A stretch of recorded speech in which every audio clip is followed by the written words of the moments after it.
Turpināt 1,5 stundu, un tad sagatavojiet arī asus un nepatīkams jautājumus, jo šeit daudz ir atbildīgi par to. Es aicinu šobrīd Rihardu Bambalu, Valsts kancelejas strateģiskās komunikācijas departamenta vadītāju. Lūdzu, jauns, skaists, labi sapucējies, paskatieties, viss kārtībā, sagatavojies, mapīt rokā. Brīnišķīgi. Karina Ploka, Finanšu ministrijas parlamentārā sekretāre. Ministrs un valsts sekretāri un līga, kas mūs piedalījās darba grupas sēdē, forši uz jums visi novēlus tagad. Viss no jums atkarīgs, vai nauda būs vai nebūs. Kultūras ministrijas padomnieks mediju jautājumos Patriks Grīva. Paldies. Tirdzniecības rūpniecības kameras valdes loceklis, politikas daļas direktors Jānis Lielpēters un Mārtiņš Kaprāns, Latvijas Universitātes Filozofijas un socioloģijas institūta vadošais pētnieks. Tā, kaut gan es starpbrīdī tikko jautāju Sarmīte Elertei, un es teicu, sabiedriskais mēdījis, taču, protams, ir valsts drošības jautājums. Valsts drošības jautājums. Un tad, kad par sabiedrisko mēdīju mēs runājam, tad es arī vienmēr saku, sabiedriskais mēdījis, tas ir valsts drošības jautājums, tieši tāpat kā armija. Tāpēc mana svēta pārliecība Finansu ministrija ir, ka vienīgais veids, kam pielīdzināt budžeta finansējumu, ir iekšzemes koprodukts. To jūs tūlīt varēsiet atspēkot, jo citu es neredzu. Abonementu maksas mēs esam cīnījušies 20 gadus un neesam viņus varējis izcīnīt, un tagad katrs nodoklis ir jau problēma, es domāju. Bet sāksim mēs neskatoties uz to, ka tas ir tāds jājams zirdziņš par valsts drošību, ņemot vērā šobrīd šo situāciju, kurā mēs esam tik ļoti daudz ar fake newsiem un dažādiem informācijas avotiem. Es patiesībā tad jums arī jautāšu tiešām par to esošo situāciju, vai sabiedriskais mēdījis patiesi ir vienīgais. Vienīgais viņš nevar būt, tur vēl ir armijas un visas pārējās lietas, bet no mēdījiem, kas patiesībā var palīdzēt nodrošināt sabiedrībā to uzskatu vai to domu, ka mēs par kaut ko vispār varam iestāties. Ir drošības garants tomēr. Jā, es gribētu absolūti piekrist un arī atbildēt uz šodienas diskusijas jautājumu, vai mums ir nepieciešams spēcīgs sabiedriskais mēdījis, vai kad mums drīzāk būs tāds pieejams. Mums noteikti viņš jau ir spēcīgs, bet jautājums, mēs viņu noteikti gribam spēcīgāk, vai ne? Mēs apspriedām jau pirmajā diskusijas daļā dažādas koncepcijas, dokumentus, galā mūsu valsts būvēta ir uz dokumentiem, koncepcijām. Arī mums ir viena tāda, kas ir pieņemta šogad janvārī valdībā pirmo reizi mūsu valstī, kas ir valsts strateģiskās komunikācijas un informatīvās telpas drošības koncepcija nākamajiem 5 gadiem. Un šī koncepcija balstās uz 3 vaļiem. Un tie 3 vaļi ir, kā stiprināt, respektīvi 3 vaļi, uz kuriem balstās informatīvās telpas drošība. Spēcīga valsts pārvaldes strateģiskā komunikācija, otrs ir neatkarīga, kvalitatīva, droša arī mēdīju vide, tostarp spēcīga sabiedriskie mēdīji, un trešais ir sabiedrības noturība, kas ir tostarp arī mēdīju pratība, kritiskā domāšana un viss šīs pārējās prasmes. Un koncepcijā ir nepārprotami ierakstīts tāds īsts arī teksts, citēju, valsts interesēs ir atbalstīt sabiedriskos mēdījus, tostarp veicinot iedzīvotāju uzticību tiem, kā arī nodrošināt tos ar finansējumu, kas vidējā termiņā tuvotos Eiropas Savienības vidējiem dalībvalsts sabiedrisko mēdīju finansēšanas līmenim. Sabiedriskie mēdīji turpinās pildīt kritiski svarīgu lomu iedzīvotāju informēšanā un apziņošanā krīzes un valsts apdraudējuma gadījumā.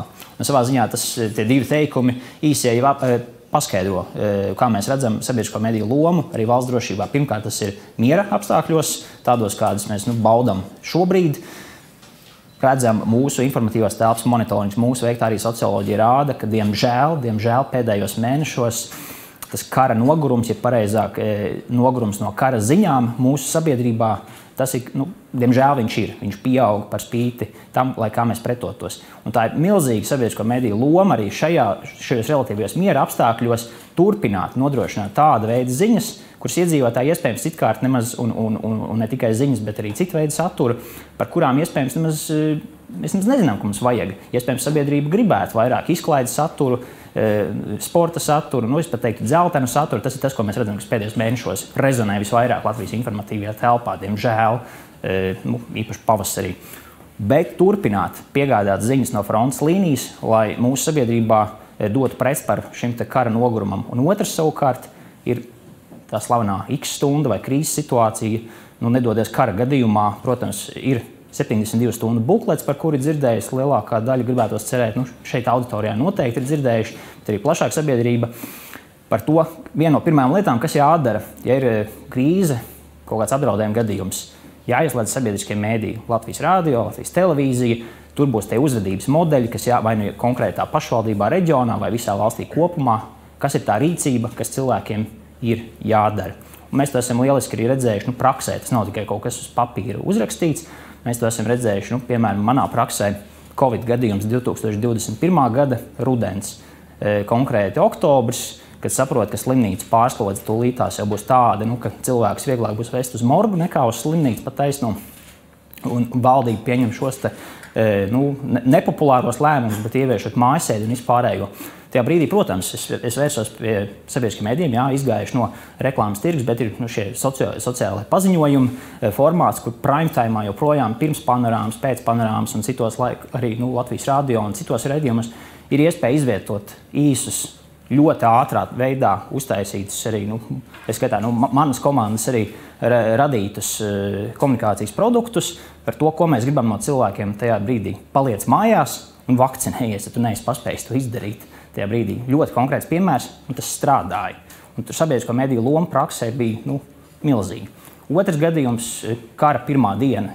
Es domāju, katrs no mums atcerās to pilnu apmēru iebrukumu kara pirmā diena, konkrēti tad 22. gada 24. februāris, ko mēs katrs tajā rītā darījām. Es, piemēram, ļoti konkrēti atceros, ka man Latvijas radio tajā rītā gāja fonā tā visu laiku, un es zinu, ka tur bija 10-15 minūtēm jaunākie paziņojumi gan no frontes līnijas, gan interviju šeit Latvijā. Tas strādā praksē. Tas nav tikai kaut kas, kas uz papīra ir uzrakstīts, tas jau pārbaudīts, un tas, to lomu nevar novērtēt par mazu. Ejot atpakaļ pie tiem 3 vaļiem, uz ko balstās mūsu infotelpas drošība, mēs negribētu, ka viens no tiem vaļiem ir kaut kāda maza siļķīte Baltijas jūrā. Mēs gribam, lai tie tiešām ir 3 spēcīgi vaļi, tostarp mediju vidi, tostarp sabiedriskie mediji. Ne tikai komunikācija, ne tikai sabiedrības noturība. Bet pieņemsim tādu situāciju, ka sabiedriskais medijs nebūtu. Jūs domājat, ka mēs nevarētu nodrošināt ar komercmedijiem to visu? Provokatīvs jautājums. Tas 91. gadā, kad bija puči, protams, to izdarīja visu Latvijas radio un Latvijas televīzija. Loģiski, mēs strādājam, bet toreiz nebija komercmedija, bija Pagrīdes radio. Šobrīd mums ir ļoti daudz komercmediju. Protams, komercmedijiem tur noteikti ir svarīga loma. Viņi noteikti, mēs pieņemam, ka darītu tieši to pašu, iesaistītos kopējā šajā tīklojumā apziņošanas, bet neviens viņiem nevar uzlikt to par tādu, es gribētu teikt, pienākumu. Mēs arī neuzliekam par pienākumu savām ziņā to sabiedriskajiem medijiem, bet uz sabiedriskajiem medijiem mēs tomēr zinām, ka mēs jebkurā gadījumā 100% varēsim paļauties.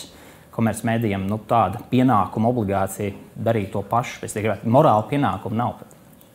Jūs uzskatāt par vitāli svarīgu? Jā. Vitāli svarīgu. Absolūti. Ja jūs esat ierakstījuši savās koncepcijās, tad jūsu uzdevums būtu patiesībā cīnīties par sabiedriskā medija tālāk attīstību un budžeta nodrošinājumu, lai viņš tad arī būtu atbilstoši tam līmenim.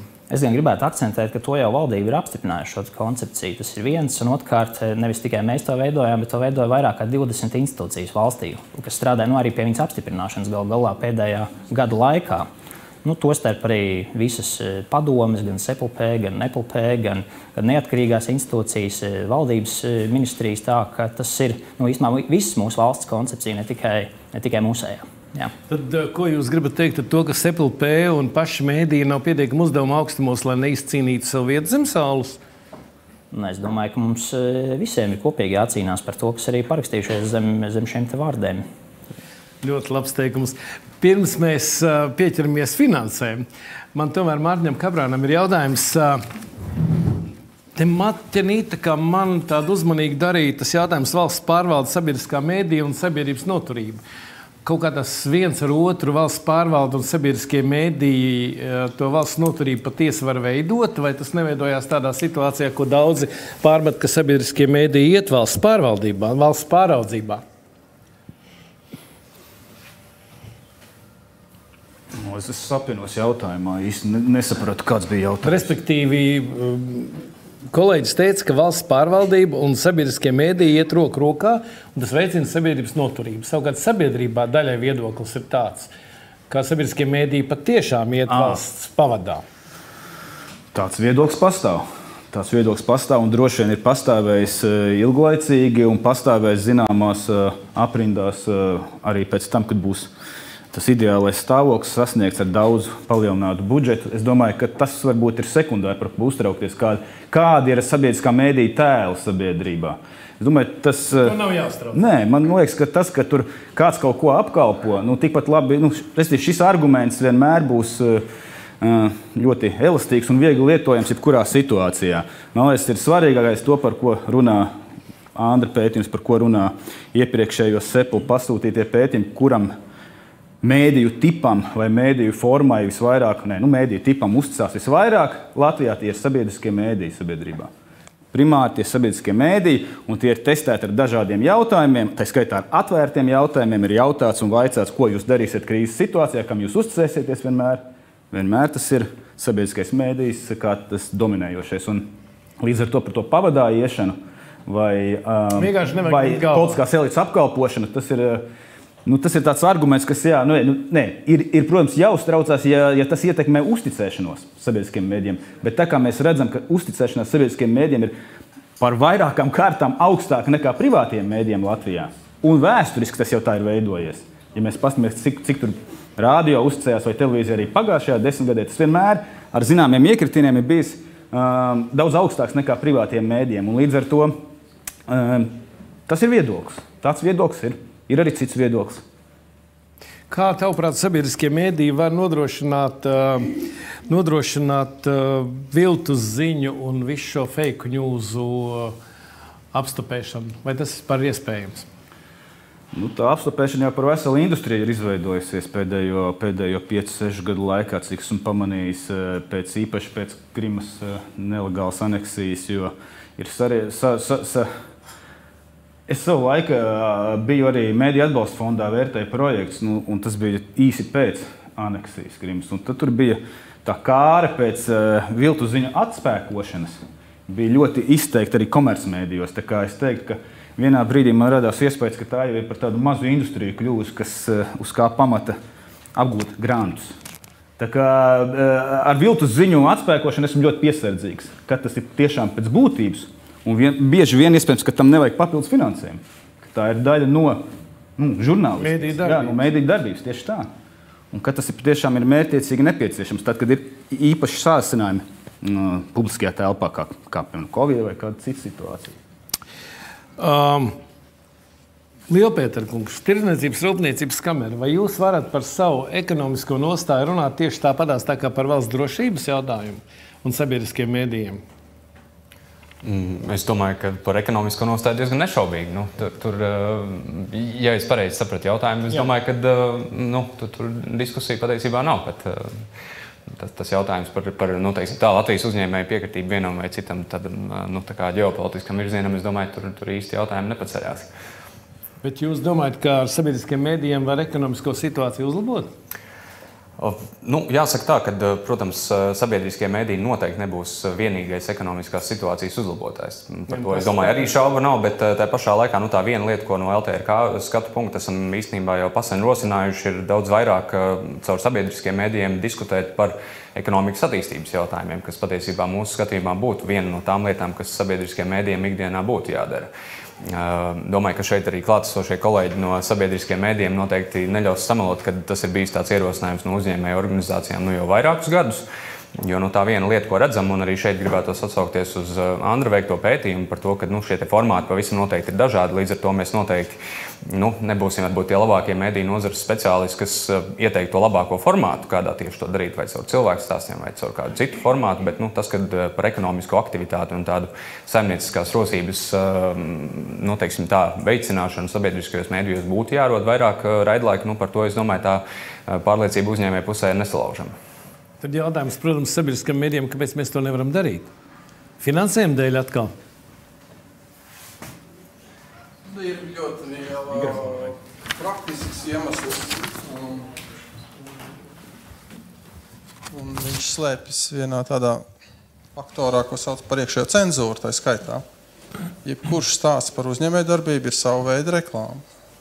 Ir ļoti grūti neitrāli pastāstīt par kādu uzņēmēju veiksmes stāstu, nepieminot viņu zīmolu, nepastāstot viņu kā par uzņēmumu reklāmu. Un šai ziņā mums ir, es jau teicu, tāda iekšējā cenzūra. Mēs ļoti bažījamies par iespējām būt sodītiem. Tāpēc, ka ir kaut kādas slēptās reklāmas pazīmes. Tas notiek ļoti ātri, summas ir pietiekoši iespaidīgas, un tiesās ir ļoti grūti vinnēt šādus gadījumus.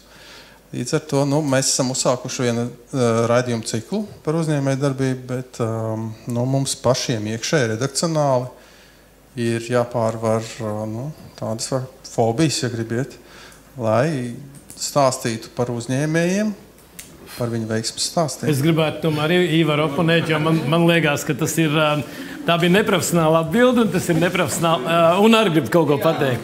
Un tas ir neprofesionāls jautājums saistībā ar žurnalistiku un mediju stratēģiju. Man liekas, ka šitas nebija labi. Jā, es laikam nevaru tiešām piekrist. Mūsu gadījumā es zinu skaidri, ka mēs esam pēdējos 4 gadus izveidojuši jaunu raidījumu, kas saucās Pievienotā vērtība, kur mēs mēģinam diezgan dziļi arī analizēt, un turpat žurnālisti izdomāja veidu, kā viņi paši stāsta par, akciju pirkšanu biržās un par saviem rezultātiem, ko viņi tur sasniedz un tā tālāk. Tā kā, tas, manuprāt, ir iespējams un arī inovatīvā veidā ir iespējams šo te uzņēmējdarbību virzīt. Tas, ko es gan varu pateikt, ir, ka drīzāk tas ir līdzīgi, kā mums ir viens žanrs, kurš nevienu neinteresē, vismaz neviens nav publiski izteicies, bet mēs paši zinām, ko mēs nenosacam. Uzņēmējdarbība tādā ziņā ir līdzīga, ka mēs nevaram uztaisīt ļoti kvalitatīvu raidījumu par juridiskiem jautājumiem. Kā jūs saprotat, juristiem ir kādi honorāri. Mēs izgājām šo apli pagājušajā gadā ļoti kārtīgi. Un faktiski mums tā arī neizdevās to izdarīt. Mēs atteicāmies no šīs idejas, bet attiecībā uz uzņēmējdarbību arī ir ļoti maz žurnālisti, kas tiešām to var ļoti, ļoti kvalitatīvi izdarīt. Mums ir vairāki. Mēs arī esam uzsākuši tagad no rīta labrītos ekonomikas komentārus ievietot. Tā kā, mēs pie tā strādājam arvien vairāk. Tas ir pilnīgi skaidrs. Mēs zinām, ka tas ir virziens, kas ir nepieciešams, jo tas, protams, ir pamats. Ja ekonomika plauks un būs ieņēmumi, es, protams, negribētu to tiešo saiti vilkt, ka tad arī no nodokļu ieņēmumiem sabiedriskā mēdīja finansējumam nauda atradīsies. Absolūti pareizi. Bet caurmērā, protams, tas neapšaubām ir tas virziens, un mēs tajā ejam un darbojamies, un mēs katrā ziņā arī patiesībā naudu arvien vairāk kuldam šajā satura virzienā, ja es tā varu pateikt. Gribēju kaut ko iebilst. Es īstenībā papildināt, jo patiesībā tas, kas varbūt Latvijas radio kontekstā ir sadzirdēts, ir arī tas virziens, par ko uzņēmēji daudz vairāk runā. Šķiet, ka, vai tā ir rīta panorāma vai vakara ziņu raidījums, skatoties tieši Latvijas televīzijas virzienā. Tas, ka, ja nedēļas griezumā 2 reizes parādītos tāds spēcīgi pamanāms ekonomisko ziņu bloks, kur mēs tiešām runātu par tām tēmām, kas tautsaimniecības attīstības kontekstā visiem ir svarīgi, es domāju, ka tas pavisam noteikti tikai aizvien vairāk veicinātu šo izpratni. Es, protams, piekrītu tam, ko minēju par to, ka vienkārši tā darba tirgus un speciālistu roku trūkums iespējams arī ir viena no tām praktiskajām problēmām, bet tur jau atkal droši vien ķeroties no viena gala tam problēmu jautājumam klāt, tur risinājumu atrast būtu iespējams.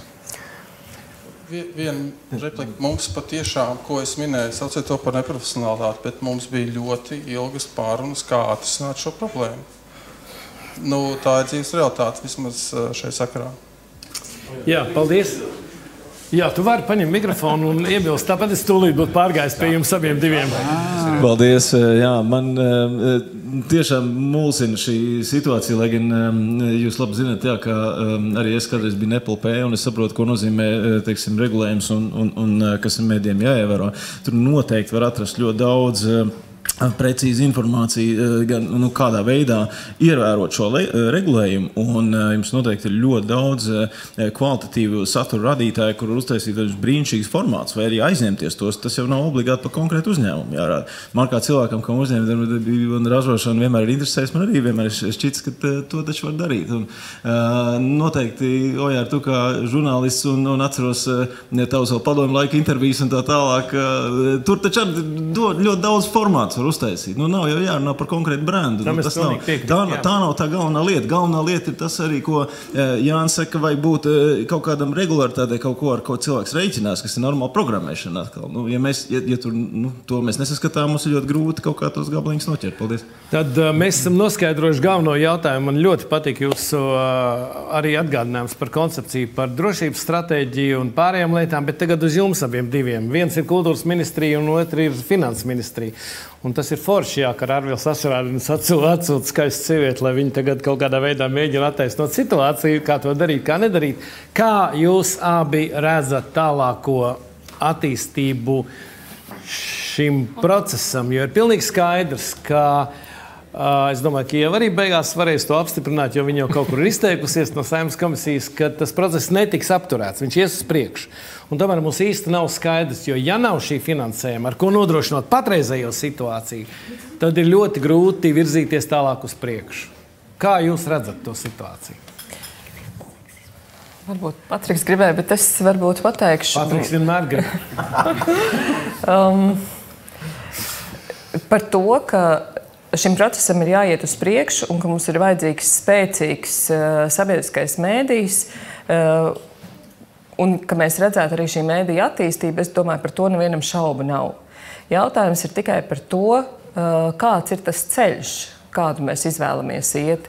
Šobrīd, man šķiet, mēs esam nedaudz iestrēguši tajā diskusijā, kas ir pirmais, vista vai ola.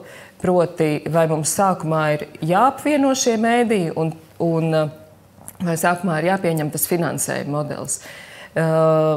Ja mēs esam vērsti uz rezultātu, tad iespējams, ka šie jautājumi ir jāatdala, vai arī ir jāsaprot, kuras daļas no šiem jautājumiem secīgi mēs varam risināt.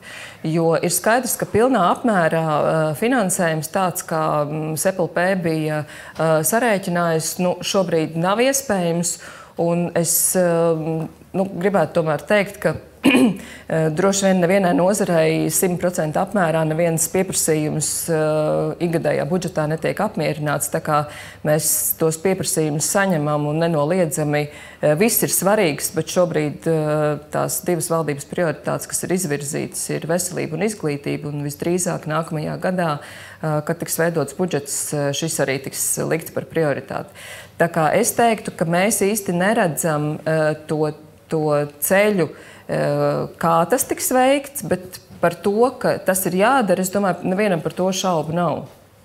Jūs neredzat to ceļu, kā tas tiks veikts no valsts puses vai no SEPLA un mēdīju puses? No SEPLA un mēdīju puses mēs neredzam. Ko jūs neredzat konkrēti? Jo mūsu ieskatātos jautājumus var risināt atsevišķi. Mēdīju apvienošanu un finansējuma modeli. Viņi nav jāskat vienmēr kopā. Tas, kas šobrīd ir, šie jautājumi tiek sieti kopā, bet mēs tālāk par to arī netiekam. Turklāt, ja mēs tajā pirmajā daļā vēl, kas izskanēja, mums ir radio, televīzija, bet mums ir faktiski arī vēl, es nezinu, kā lai pareizi pasaka, trešais mēdījis ir šis LSM portāls. Jā. Un mēs no Saulīša kunga prezentācijas ļoti skaidri redzējām, ka tas digitālais saturs, digitālais mēdījis ir tas, ko cilvēki ļoti patērē. Un ir jāpievērš uzmanība arī šī digitālā satura attīstībai, gan no radio puses, gan no televīzijas puses un arī no SEPLP puses. Patrik? Jā. No kuras puses tu vēlies, lai mēs šo analizējam? Es tev labāk patīk no mugurpuses vai no priekšpuses. Jā, tas ir labs jautājums. Bet pirms es to atklāju, es gribētu reflektēt uz varbūt to, ko es dzirdēju iepriekšējā diskusijā, ko kā interpretēja varbūt arī Arti Ģigi šeit par to, ka noteikti valdība un finanšu ministrija jau redz, ka arī kura apvienošana tik vajag iepalpīt. Ja? Jo kamēr nav ietaupījumi, tad nevajag neko. Es varu droši teikt, ka tā nav. Es esmu sēdējis finanšu ministram blakus vairākās tikšanās, kur ir konkrēti uzdot jautājumu SEPLP procesu virzītājiem ar domu, ka nav šeit runa par to, cik mēs ietaupīsim. Lai gan tieši otrs būs skanēja, tad it kā mēs gaidītu to, ka būtu tas ietaupījums. Nē, valstī ir vienkārši vajadzīgs skaidrs plāns. Mēs šobrīd ejam tādos divos atšķirīgos ceļos. Tā ir tā galvenā problēma. Vienalga, kurš tas būtu finansējums apvienošanai, tur modeļu izskatījums, vēl kaut kas. Ja. Viens ceļš ir to, ko, teiksim, gan finansējuma grupas virziens, gan teiksim, kā tas tiek veidots un tā strateģiski rādīts. Ja. Un otrs ir, teiksim, ko skatās finanšu ministrijas pozīcija. Ja. Jo es nesaku, ka to, teiksim, vajadzētu apvienot un uztaisīt par vienu. Tas, man liekas, būtu vislabākais, bet var arī iet citu ceļu. Var mēģināt visiem, kā saka, radīt priekšstatu par to, ka ar sabiedriskiem mēdījiem budžeta procesā ir jāstrādā savādāk nekā tas ir, teiksim, ar citām kapitāla sabiedrībām. Bet es neticu, ka finanšu ministrija esošajā vai nākamajā valdībā vai kur saskatīs, ka tieši tas ir tas ejamais ceļš. Un manuprāt, šī te pielāgošanās valsts pārvaldes budžeta veidošanas procesam ir tas trūkums, kas neļauj šo procesu virzīt ilgtermiņā uz priekšu. Jā, bet man ir svēta pārliecība. Es ļoti atvainojos pēc ilgadējas prakses jau, ka abonementu maksas mums neaizies. Tas ir skaidrs. Vienkārši sabiedrība nav gatava maksāt. Tas ir skaidrs. Tas princips, ko visu laiku uzsvēra Finanšu ministrija arī tajā darba grupā, pie mēs bijām, mums ir budžeta likums, un pēc budžeta likuma mēs vadāmies A, B, C, D un tā tālāk. Un es saprotu Finanšu ministriju, un es viņam neko nepārmetu. Tas ir viņa uzdevums. Savukārt, ja mēs neiesim to pašu ceļu, es uzskatu to pašu ceļu, ja mēs runājam par drošību, ekonomisko attīstību un vispār par sabiedrības attīstību, par ko Mārtiņš Kaprāns un Andris var runāt, es domāju, ļoti ilgi, tas jau nav tikai attīstība budžetā un drošībā, tas ir attīstība arī galvā, piedodiet, kā mēs domājam.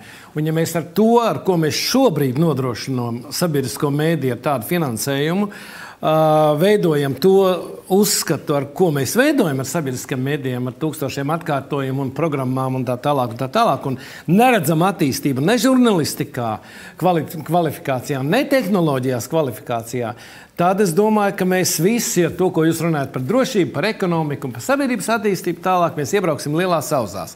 Ja mēs gribam sabiedrisko mēdīju, tad man liekas, ka vienīgais, un to es gadiem esmu teicis, vienīgā piesaiste ir pie iekšzemes koprodukta. Labi, tie nebūs 0,16%, tie būs 0,14%. Ja, jo arī tas iepriekšējā likumā, kā bija, kad valsts budžets nedrīkst būt mazāks kā iepriekšējā gadā, tas nekad nestrādāja. Tāpēc, ka nāk valdība un viņi saka, nē, mums tagad ir jādod veselībai un izglītībai. Mīļie draugi, es ļoti labi saprotu, un man traģiski šī ziņa ir par kino un tā tālāk.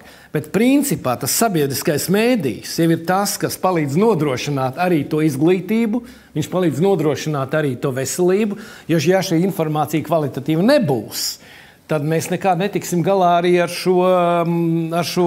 šīm problēmām. Tāpēc, ka katras valdības pieņemtais lēmums ir jāizskaidro. Un ja valdība un ja sabiedrība neuzzina par šiem valdības lēmumiem pareizi, tad šie valdības lēmumi nestrādā. Un te ir milzīga miedarbība. Un tas nav tikai drošības jautājums, tas ir mūsu nākamais psiholoģijas attīstības jautājums. Tā kā es gribu atbildi par šo IKP, uz kur jūs man nevarēsiet pateikt, ka tas ir pie IKP, bet tas man liekas vienīgais risinājums. Mārtiņš pirms runāja. Es tomēr, kā no komunikācijas zinātnes nāca, man tomēr ļoti simpātiski vai interesanti pievērst uzmanību tai retorikai abu divu valsts amatpersonu, ka tas galvenais akcents ir, kā aizfutbolēt prom no sevis atbildību. Kā vainot Sepuli visu laiku. Nevis runāt par to, kā mēs varam kopā iet un risināt šo problēmu, bet principā galvenais arguments no abām pusēm, no kultūras ministrijas un no finanšu ministrijas puses ir, kā kaut ko Sepuli nav pareizi sapratis. Kā viņi kaut kur viņiem kompetence pa īsu, vai viņi pārāk ambiciozi, vai kaut ko nesaprot vispār par finanšu plānošanu. Man liekas, tā ir pilnīgi nepareiza domāšana vispār, kā plāno šo procesu. Bet kā mēs rezultātu dabūsim? Es gribētu teikt, ka droši vien katram jādara savs darbs. SPLP ir jādara savs, un Finanšu ministrijai ir jādara savs darbs. Bet, ja mēs runājam par to jūsu minēto piesaist IKP, jūs teicāt, ka nestrādā norma, ka nākamā gada budžets nedrīkst būt mazāks par iepriekšējā gada.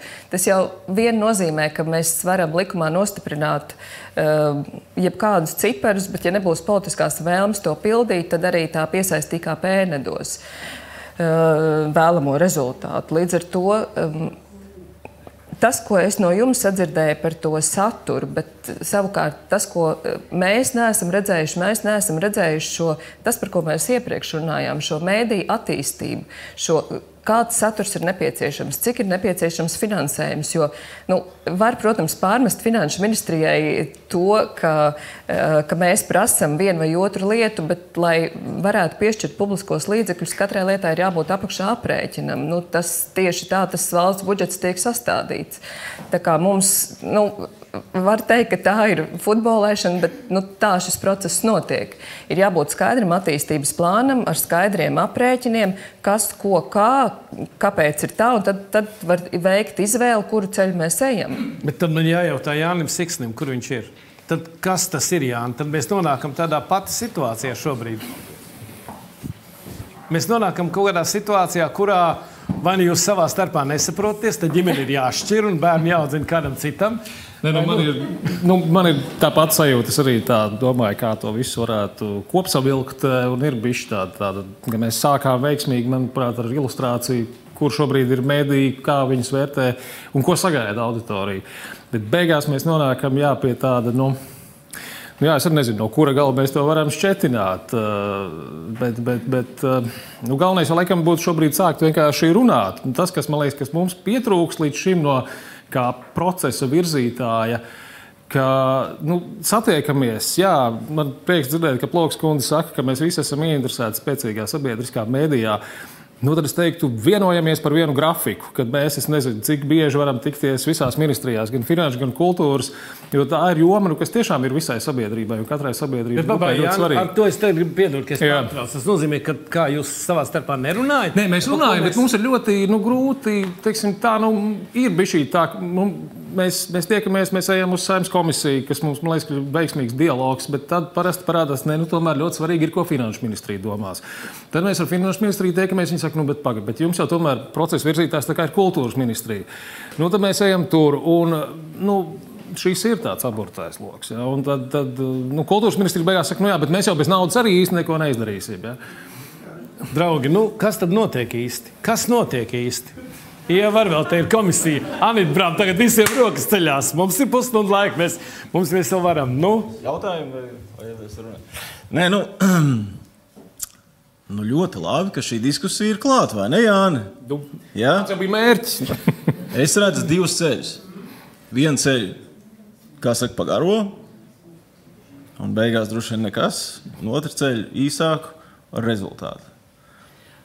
Un tas pirmais ceļš man šķiet ļoti izplūdes un neskaidrs, bet tas otrais ir konkrēti pārunāt pirmkārt ar Finanšu ministriju un tās prasības mēģināt iekļaut tajā sistēmā, kas ir. Jo šobrīd mēs esam kopā ar tevi bijuši sarunās nevienreiz vien.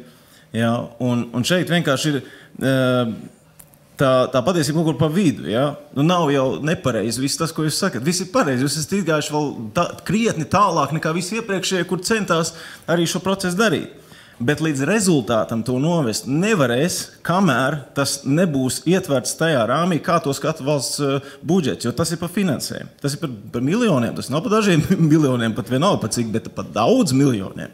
Un tur nevar ar Finanšu ministriju, teiksim, nerēķināties, jo Finanšu ministrija vienkārši dara savu darbu. Ja? Un šī situācijā mums ir jāatrod tas vidusceļš un ir bišķiņ jāpielāgojas tiem kritērijiem. Draugi, es ļoti atvainojos, es lāgam esmu pārāk tups, bet es tiešām nesaprotu. Tad jūs sakat, ka jums nav dati un rādītāji, tu saki, ka jūs tiekaties un nekas nenotiek, te saka, ka vajag, te Mārtiņš saka, ka vienkārši mēs virējam visu nost, un tad kas tad trūkst gala rezultātā, lai mēs ietu soli uz priekšu? Kas trūkst?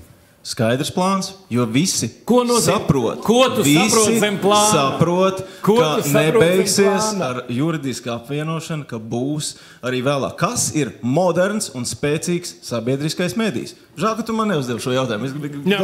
Kas tad ir moderns un sabiedriskais medijs? Tā ir vīzija. Tā, protams, ir vīzija par to, uz kurien mēs ejam, bet pietiekam arī saimnieciski ar esošo domāšanu, aprakstīta vīzija, kur mēs būsim pēc 5-7 gadiem. Arī par to pašu ēku jautājumu, kas ir skaidrs, ka šobrīd nedrīkst ieguldīt vairāk Latvijas televīzijas ēkā. Skaidrs, ka tradīcijas ir arī Latvijas radio mājā. Viss labi saprotam, viss ēkas neņemā pa galvenu. Bet, saprot, tas ir tas galvenais, pie kā ir jābūt, kas ir moderns sabiedriskais mēdījis. Ar visu cieņu pret Latvijas televīzijas, Latvijas radio darbiniekiem un padarīto darbu un to, ko viņi darīs. Jautājums ir, kas ir moderns sabiedrisks medijs. Un, ja mēs tur ir ļoti daudz arī tehnoloģiju jautājumu, bet galvenie pieprasījumi mums ir algās. Man bija secībā, es tagad teikšu ātri viedokļus, un tad vēl atgriezīsimies. Mums vēl ir 20 minūtes laika. Anita Brauna, Latvijas radio. Jā, labdien, paldies par vārdu. Es mazliet gribēju šo visu klausoties dokumentēt, kā tas izskatās no satura veidotāju pozīcijām. Es ļoti brīnos jau un es kuro reizi dzirdot no finanšu ministrijas, ka nav aprēķinu, kas ir nepieciešams sabiedriskajām mēdījām attīstībai. Es stājos šajā amatā nedaudz vairāk nekā pirms gada, un viens no pirmajiem darbiem, ko es izdarīju pēc mūsu valdes lūguma, ir apkopoju, kādas būtu satura vajadzības, satura attīstības vajadzības, kam būtu nepieciešama nauda. Es to izdarīju toreiz pirms gada. Tieši nekas nenotika šī gada laikā. Šogad pavasarī mēs kopā ar valdi uztaisījām vēlreiz attīstības plānu radio. Tad man ir jautājums, kuri visi šie aprēķini ir palikuši? Kāpēc tie neaiziet līdz finanšu ministrijai? Varbūt mēs tajā birokrātijā visā esam sapinušies. Pārāk liela viņa ir. Sanita, labi. Visbeidzot, es tiešām domāju, ka tas, vai attīstīt sabiedriskos mēdījus Latvijā, tas ir politiskās gribas jautājums, kuru es, diemžēl, šobrīd neredzu. Lai mēs attīstītu sabiedriskos mēdījus, nemaz tik daudz naudas nevajag. Mums nevajag tik daudz naudas, kā lai sakoptu veselības aprūpes sistēmu, izglītības sistēmu. Šeit ir runa par daudz mazāk naudas līdzekļiem. Un es pirms tam es nodarbojos ar pētniecisko žurnālistiku, un es ļoti skaidri atceros, ka viens no pēdējiem raidījumiem, ko es rediģēju, bija par to, kādā veidā dalīja naudas Covid laikā nozarēm, kuras īstenībā nekādā krīzē tobrīd nebija. Tie ļoti viegli aizgāja ļoti daudz miljonu šīm nozarēm, un mēs šobrīd nevaram pavisam niecīgākas summas piešķirt sabiedriskajiem mēdījiem, lai viņi vienreiz varētu uztaisīt tādu attīstības uzrāvienu. Un es arī tiešām pēdējais, ko gribētu pateikt, es arī sagaidītu, ka kultūras ministrija būtu patiešām mūsu mēdīju nozares aizstāvis valdībā pie galda. Tas, ko es esmu dzirdējis arī kā žurnālists, kā cilvēks, kurš komunicē ar politiķiem, tas, ko viņi ir teikuši, ka viņi pie valdības galda neredz mēdīju lobiju. To es tiešām sagaidītu arī no kultūras ministrijas, kā mēdīju politikas atbildīgās nozares. Paldies. Kamēr es eju pie Seplu valdes locekļa Sanitas Suplēs, es gribu teikt tā, ka, ziniet ko, tas ir gan arī uz Seplu, gan uz radio un televīzijas vadību. Un arī uz atbildīgām institūcijām. Tanī brīdī, un es jau starpbrīdī to teicu, tanī brīdī, ka, piemēram, valsts svētkos, Latvijas televīzijā, Latvijas radio arī ir nenormāli daudz atkārtojumu, bet tanī brīdī, ka valsts svētkos pirmajā kanālā ir daudz maz iedzīga programma, bet otrajā kanālā iet visu dienu komisārs Reksis, kuru mēs esam atskatījušies šitik tālu. Tanī brīdī man liekas, draugi mīļie, kur ir šī problēma? Vai tas ir naudas problēma, plānošanas problēma, satura radīšanas problēma? Tas ir tas jautājums, par ko runā Anita Brauna. Mēs jau neesam radījuši, mēs tagad par apvienošanos runājam, un tas ir pareizs process, jo laika gaitā viņš vienalga ir vajadzīgs, jo citādi mēs nespēsim konkurēt. Bet, kamēr mēs neesam radījuši kaut vai... Es arī nesaprotu līdz šim, kāpēc radio ir vajadzīgi 5 kanāli. Radiet vēl 6, 7 un 10. Ja jūs nevarat iztikt, jūs varējāt iztikt ar 3, ne jums vajadzēja vēl 2 vai 3, nezinu. Bet tanī brīdī, ka mēs pat valsts svētkos skatāmies Reksi cauru dienu, vai papētiet programmas, vai, teiksim, Volmāra raidījumu brīnišķīgo, kas tur jubilāri. Un kad ar vienu jubilāru 5 reizes iet atkārtojums dažādos laikos. Tad par ko mēs te runājam? Un tad ir jautājums, kas ko nedzird? Sepls nedzird jūs nedzirdat Seplu, Finanšu ministrija, kultūras nedzird. Tā ir nesatikšanos. Kādam Paulam, jebkam tur bija dziesma par nesatikšanos. Tur mēs esam. Sanita Uplē, lūdzu. Jā, es 2 lietas, tad tu kā Anita teica. Mēs iesniedzām šo te kartīti prioritāro pasākumu 30. jūnijā pagājušā gadā, 5 minūtes pirms 5 aizsūtījām Finanšu ministrijai. Mēs nonācām pie apspriešanas janvārī, tāpēc, ka budžets budžets veidojās, tā kā, bet, protams, janvārī bija cita situācija un naudas nav. Tā kā viss, ko iesniedz Sepelam, viss tiek nodots tālāk. Kopējais prasījums bija 16 miljoni. No kā paldies, mēs dabūjām arī diezgan daudz televīzijas lielajiem BTS-im tam līdzīgi. Bet jā, tas viss tiek iesniegts. Otra lieta par digitālo, Karina Ploka teica, un attīstību tam līdzīgi.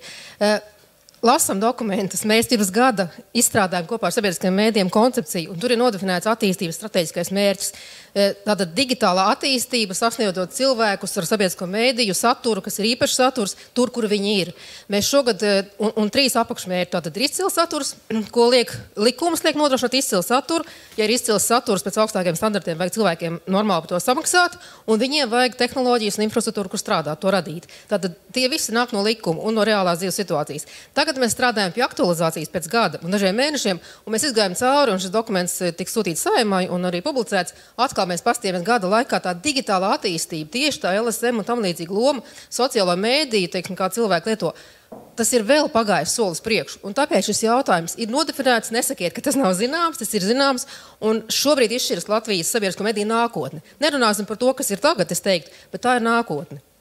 Kāda viņi būs? Ja tagad nepieņems lēmums, nu tad tā nākotne būs diezgan bēdīga. Paldies. Gunta Līdaka.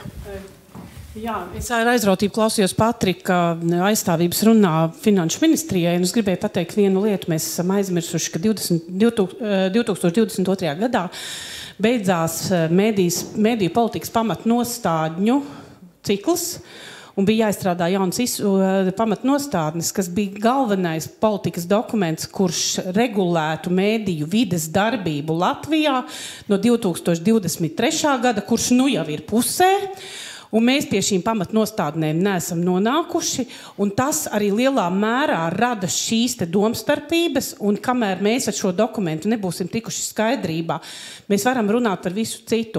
Un līdz ar to tad mēs nevaram virzīties uz priekšu, jo mums nav ģenerālā dokumenta. Bet otra lieta, ko es gribēju jautāt Plokas kundzei, jūs sacījāt, ka šobrīd šīs naudas nav, mēs to visi tagad zinām, dzirdam, es nezinu, par ko Tojāra cīnies, jo nav jēga cīnīties, naudas nav, jo ir citas prioritātes. To mēs dzirdam daudz. Naudas valstī bija tik daudz, cik... Līdz ar to man ir viens jautājums Plokas kundzei.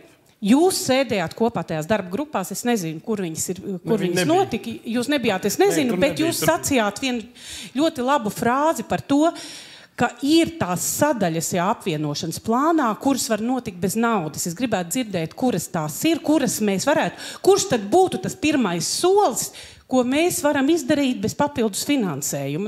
Varbūt arī no jums visiem tie, kas saka, ka ir jāstrādā kaut kā gudrāk, bez naudas. Es pirmkārt neteicu, ka naudas nav. Nepārfrāzējiet mani, šādas neteicu. Tas, ko es teicu, ka visdrīzāk nākamajā gadā šīs prioritātes, tā kā šobrīd ir uzliktas, būs veselība un izglītība. Bet tas nenozīmē, ka pārējām nozarēm papildus finansējums netiks piešķirts. Es negribētu to apgalvot.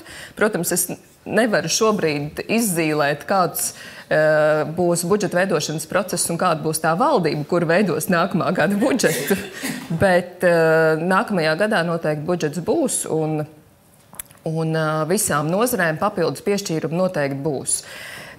Tas, ko es varbūt gribētu aicināt gan mēdīju nozari, gan arī atbildīgo par mēdīju SEPLP vairāk runāt un stāstīt, un iespējams, ka mēs varam tajās sarunās, kas mums ir divpusējās sarunas, ka ir kaut kādas lietas, ko mēs varam atrisināt, teiksim, neizpildot to maksimumu, kas budžetā tiek iesniegts. Jo, protams, mēs zinām, ka katru gadu budžeta prioritātēs tiek iesniegt 2 miljardi. Tā ir realitāte, no kuriem tiek izpildīti 10%. Bet jautājums, kas tajos 10% ietilpst, jo, piemēram, tas pats Ukrainas korespondents gan radio, gan televīzijai bija jautājums, ko budžeta veidošanas procesā varēja atrisināt. Šobrīd, protams, ka mēs to atrisināsim, taču tas ir atkal caur procesu, kas nav atbilstošs tam, kā vajadzētu mēdījus finansēt. Tāpēc es aicinātu uz dialogu, aicinātu stāstīt, aicinātu teikt, kas ir prioritātes, jo mēs jau kā, varbūt kultūras ministrijai, kā atbildīgajai ministrijai ir vieglāk izšķirot, kas zem katra nosaukuma slēpjās, bet mēs kā finanšu ministrija, ja mums saturam tiek iedots, piemēram, 15,8 miljoni, mēs jau neredzam apakšā, kas tur slēpjas. Līdz ar to, ja ir šis dialogs, šī saruna, mēs, protams, varam daudz elastīgāk atrisināt daudzus jautājumus. Tieši tāpat, kā šajā gadā tika atrisināts PTS jautājums. Abu PTS. Jā, es patiesībā pavisam īsi gribēju noreflektēt uz pat vairākiem virzieniem, kas šeit izskanēja. Laikam nedaudz ar savu tādu vēsturisko profesionālo pieredzi arī mediju nozares jautājumos. Un man šķiet, ka tajā virzienā, kas izskanēja par Sepulu, par medijiem un kultūras ministriju, man šķiet, ka šeit ir baigi svarīgi pārlaust to, teiksim tā, lai īstenot Braunas kundzes piesaukto lobija virzienu, kas noteikti ir svarīgs, ir ļoti svarīgi tikt galā pašiem iekšēji. Un šeit arī jāsaka tā, esmu nedaudz dzirdējis, varbūt mazāk nekā citi klātesošie, bet esmu dzirdējis tās diskusijas pie iepriekšējiem apvienošanas procesiem un par šo saimniecisko pusi. Un jāsaka tā, ka reti, kad ir gadījies dzirdēt, kad SPLP ar abiem mēdījiem un vēl kultūras ministrija atnāk tā vienkops ar vienu piedāvājumu, kas tiešām arī varētu strādāt un to tad prezentēt veiksmīgi finanšu ministrijai, kur, man liekas, no finanšu ministrija tomēr ir jārēķinās, ka ar tādu pietiekami sarežģītu sadarbības partneri, tāpēc, kā jau izskanēja, ir jāstrādā ar finansējumu, kas noteikti nav tāds, kur mēs gribam, lai viņš arī iet pa labi, pa kreisi, kur mēs paši nezinām, kur tad viņš nonāk. Tā kā, tur jāgatavojas tam, ka finanšu ministrija noteikti nebūs vienkāršākais partners, bet es domāju, pie tāda stingra pamatojuma, es domāju, ka to sarunu arī to pārliecību var arī panākt. Bet par finanšu ministriju tur noteikti gribētos arī diezgan daudz arī no uzņēmējdarbības puses runājam par citiem virzieniem, kas aktuāli biznesa vidēji Latvijā kopumā. Un šeit jāsaka tā, ja sabiedriskie mēdīji kopā ar SPLP un kultūras ministriju nāk ar tādu labu investīciju plānu, nedrīkst baidīties investēt, jo šis ir virziens, kurā ir nepieciešamas investīcijas. Tas nebūs vairs tāds virziens, kas pats sev atpelnīs ar papildu nodokļu ieņēmumiem tādā tiešā veidā, bet tas ir investīciju virziens, un to nedrīkst piemirst pavisam noteikti. Un tā trešā lieta, kas, man liekas, patiesībā šodienas diskusijā gana maz mums ir sanācis tam pieskarties, bet tas ir šis strateģiskās komunikācijas virziens. Un par strateģisko komunikāciju mēs skatāmies, ka patiesībā sabiedriskie mediji ir tiešām ļoti būtisks pilārs vai valis šajā visā stāstā. Tad ir svarīgi saprast to, ka bez pienācīga sabiedrisko mediju finansējuma šī politika faktiski nav izpildāma. Un tas ir patiesībā salīdzinoši tieši tik vienkārši. Es domāju, ka valsts pārvaldes ierēģi un darbinieki var komunicēt par savām politikas iniciatīvām veiksmīgā veidā, bet tos kopējos strateģiskās politikas mērķus bez pienācīga finansējuma sasniegt nebūs iespējams. Un tad jau atkal jautājums tīri no politiskās vidas. Ja redzam, ka strateģiskās komunikācijas jautājumi vairāk ir premjera paspārnē, tad tas arī raisa interesi arī premjera pusē daudz vairāk domāt par strateģisko komunikāciju un to, kāda loma šajā, teiksim, stāstā kopumā ir sabiedriskiem mēdījiem, kas, protams, nav vienīgais. Izcils komentārs. Un es tikai gribēju pavisam īsi piezīmēt tādu vienu piemēru, tas šķiet bija no Sikšņa kunga prezentācijas noslēgumā šī aerolaiva un motorlaiva. Es aicinātu ilgtermiņā domājot atcerēties vienu lietu. Motorlaiva noteikti ir ļoti forši, bet neaizmirsīsim to, ka droši vien pēc 10 gadiem ar benzīnu motorlaivām mēs nekur vairs aizbraukt nevarēsim. Bet mēs varam airēt visi kopā vienā lielā laivā. Līdz ar to varbūt mums ir jāpērē vēl 2 gadus aerolaivā un jānopērk ar elektrību darbinām motorlaivu. Tieši tā. Un vienkārši neaizmirst tās tendences, kuras neizbēgami, tā vidējā termiņa nākotnē mums pie horizonta iezīmēsies. Paldies, ļoti labs komentārs. Sarmīt vēl? Man liekas, daži tādas varbūt replikas. Pirmā tā, ka par mēdīju politikas līmenī ir atbildīgs kultūras ministrs. Tā problēma ir tāda, ja ir ministrs, kuram tas interesē, tad tā ir prioritāte. Ja tas interesē mazāk salīdzinoši ar ļoti daudzajām jomām, tad šāda politiska lobija valdībā nav vai nav pietiekama. Otra lieta, ko es gribēju teikt, man liekas, ka šobrīd ir tā, ka tā valsts pārvaldība pasūta tik daudz lapu dažādus dokumentus, ka pati tos vairs nav spējīgi izlasīt. Jo, manuprāt, tas bija pilnīgi uzkrītoši to iepriekšējo reizi, kad Sepls apdauzījās asiņainas pret valdības durvīm. Manuprāt, Ieva Brante bija vienīgais cilvēks Saeimā un valdībā, kas vispār saprata, pa ko ir runa. Es atvainojos, valdības līmenī bija pilnīga neizpratne, ar ko tad Sepls ir atnācis.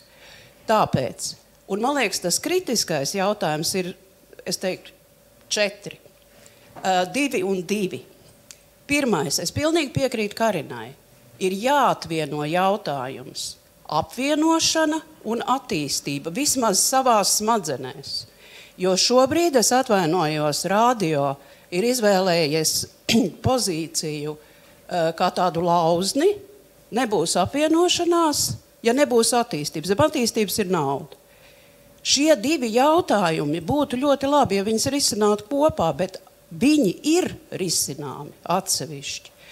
Jo šajā Sepula pirmajā piedāvātajā koncepcijā apvienošanās, kas ir process, maksāja cik 147 000, kam sekoja valdības locekļu izbrīnīts sašutums. Protams, nevienu no šiem papīriem viņi nebija lasījuši, nevienu, es garantēju, var sūdzēt man tiesā, nevienu. Kā? Kur tad?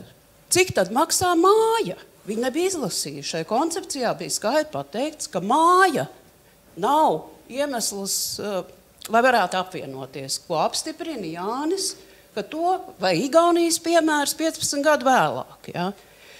Tāpēc tas pirmais ieteikums, vismaz psiholoģiski, daliet apvienošana, attīstība, šī te nauda. Un man liekas, to nevajadzētu lietot kā lauzni no radio puses. Nebūs tas. Padomājiet taktiski. Jūs varat dabūt abus, jūs varat zaudēt abus. Jūs varat nedabūt ne apvienošanu, ne naudu attīstībai. Vai arī dabūt to ļoti minimāli. Un otra lieta, no kā būtu jāuzmanās, no šiem diviem spokiem, es atvainojos. Tas pirmais spoks ir tā māja, kas maksā 100 miljonu, pa ko izrādās nav runa, bet to tak vajadzētu ļoti skaļi pateikt, lai to saprot Saeima, lai to saprot valdība. Un tas otrs spoks, kas velkās, manuprāt, līdz no pagātnes un no kā vajadzētu vienreiz tikt vaļā. Nevienu radio raidījumu nevar uztaisīt ārpus adreses Doma laukumā. Tas ir bijis galvenais šķērslis apvienošanai. Jo radio ilgus gadus nav spējis vispār iedomāties, ka radio varētu eksistēt ārpus šīm brīnišķīgajām telpām Doma laukumā. Man liekas, arī no šīs spoki ir jātiek vaļā. Es atvainoju. Paldies, pirms mēs noslēdzam, varbūt Kieva Branta tomēr kā cīnītāja. Paldies. Man ir pierakstīts viss, bet jūs jau visu pateicāt. Bet, lai vismaz noslēgtu šo diskusiju daudz maz tādā tīkamākā ar smaidu, man visiem mums ir novēlējums. Un, ziniet, kā deg acis cilvēkam, kas dara to, kam viņš tic un ko viņš mīl. Un man ir jāsaka, ka ļoti retam šeit, diemžēl, šodien ļoti retam šeit deg acis par to, ko mēs runājam. Mēs kritizējam, pamatoti un nepamatoti. Mēs atsakamies būt godīgi paši pret sevi.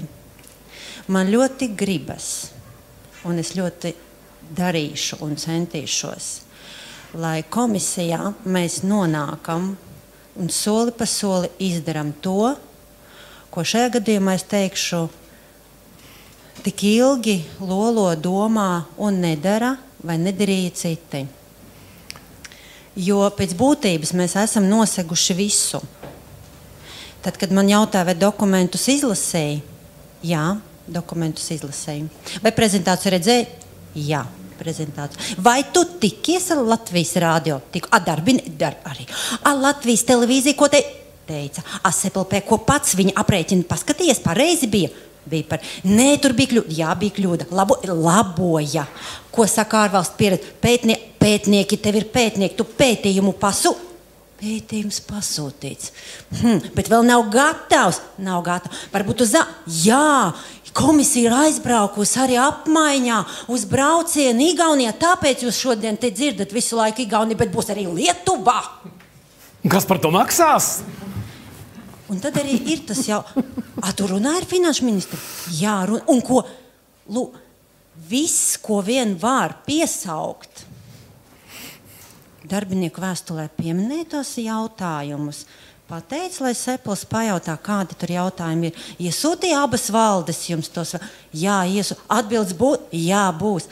Viss, ko var piesaukt, jau ir izdarīts. Vai nu godīgi jāpasaka, nē,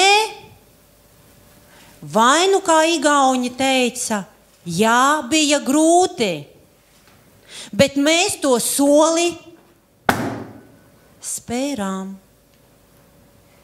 Neviens nav solījis, ka būs viegli. Jums kāds solīja, ka būs viegli? Melo. Ir lietas, kuras vienkārši ir jādara. Paldies!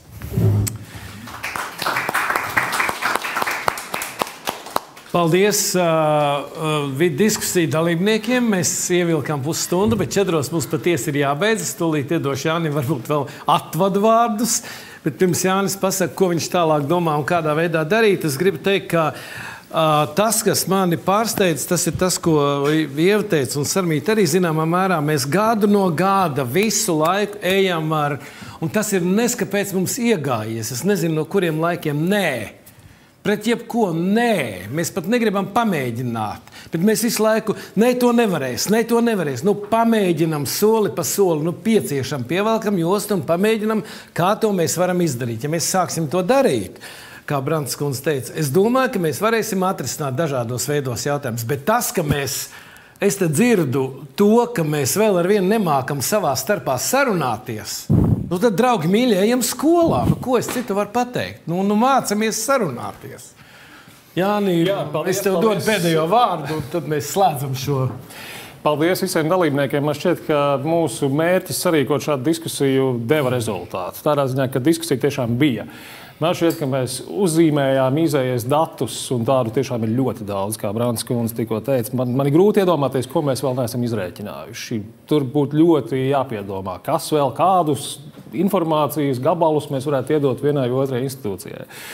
Un mēs nonācām līdz šai sarunai, kur parādījās pietiekami arī dažādi viedokļi, bet ka kaut kas nav kārtībā. Un es laikam nevaru būt oriģināls, kā pateikt kaut ko citu, ka vienkārši ir jārunā. Jo man šķiet, ka šobrīd tā ir problēma, ka sabiedriskiem mēdījiem nav pietiekami spēcīgs, sauksim to par lobiju, jā, visaugstākajās aprindās šobrīd. Nav tā politiskā vēlme, izskatās no kāda politiskā spēka to virzīt.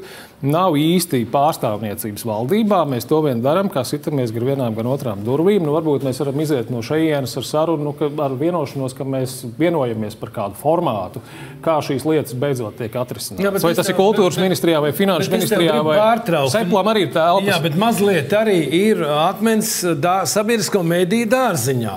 Ja nemaldos, es esmu dzirdējis vienu kaut kādu raidījumu radio un vienu diskusiju pie Dombura par šo tēmu. Nu, ja sabiedriskie mediji grib kādu cilvēku iznīcināt, tad viņi to dara momentāli, perfekti. Vienalga pēc kāda uzstādījuma, valdības uzstādījuma, oligārhu ietekmes, visi tādā veidā. Un mēs redzam, sabiedrība nav stulba, viņi redz cauri, kādu jūs to darat.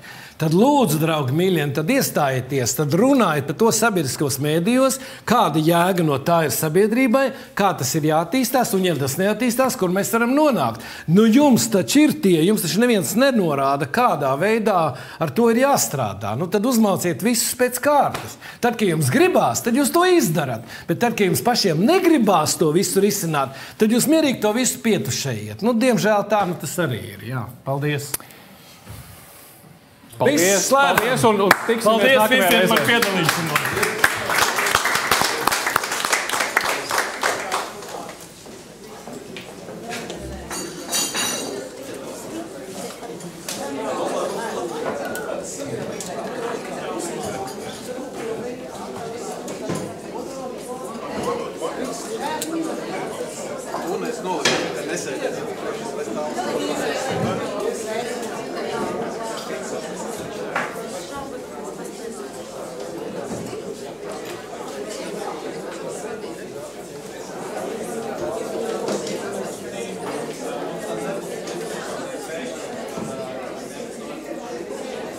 Arī tas atdos,